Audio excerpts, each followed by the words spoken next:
alasan para pejuang dua garis itu pasrah.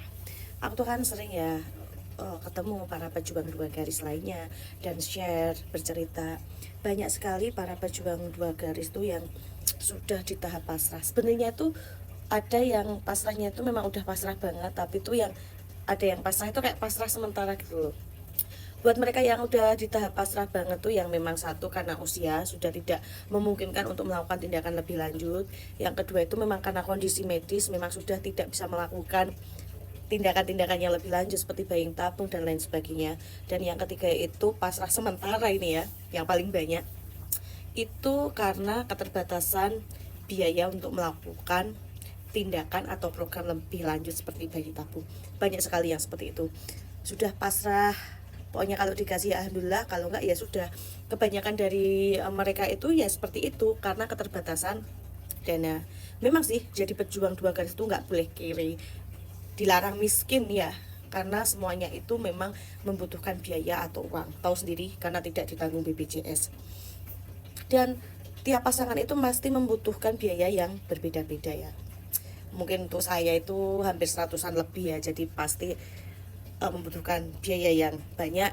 Meskipun pasangan suami istri yang keduanya bekerja sebagai pejuang dua garis, itu kadang itu susah mengumpulkan uang sebanyak itu, karena kita kan hidup gitu kan di masyarakat, pastikan punya pengeluaran yang berbeda-beda pula, dengan penghasilan di tiap daerah itu yang berbeda-beda pula. Penghasilan kita itu yang nggak sampai 2 digitan gitu loh, pasti di bawah 2 digit, 1 digit itu masih di bawah 5 jutaan. Seperti aku yang 2.700.000-an gitu tuh, mengumpulkan uang sebanyak itu susah.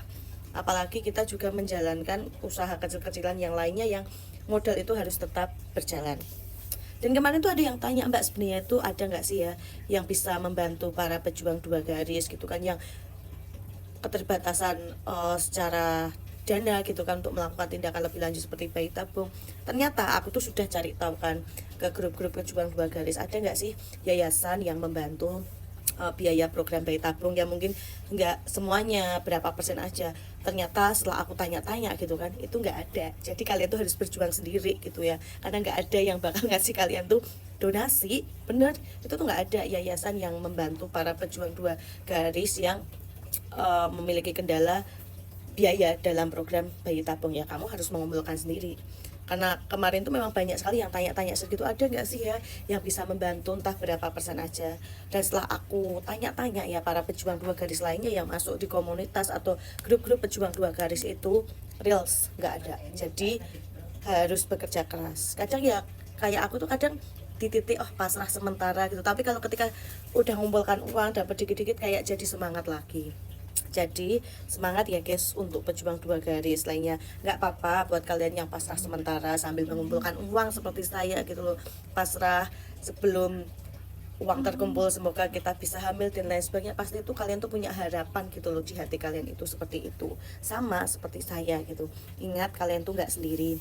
Mungkin buat yang ekonominya sudah stabil, sampai bisa melakukan program bayi tabung sampai berapa kali mesti gagal tetap melakukan lagi, mereka itu hebat banget gitu kan. Kalian pasti tahulah para pejuang-pejuang dua garis yang sering share, menceritakan seperti kegagalannya ketika program bayi tabung dan lain sebagainya. Mereka tetap bersemangat ya karena mereka salah satunya bekerja keras, punya uang, jadi bisa melakukan tindakan tersebut secara berulang. Meskipun gagal tetap masih ada semangat.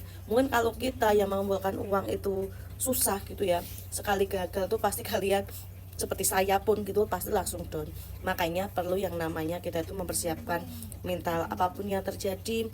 Meskipun kita bersusah payah mengumpulkan uang, kalau hasilnya memang belum seperti yang kita inginkan, ya kita harus menerima keadaan. Maka dari itu kita itu disuruh yang namanya mempersiapkan mental.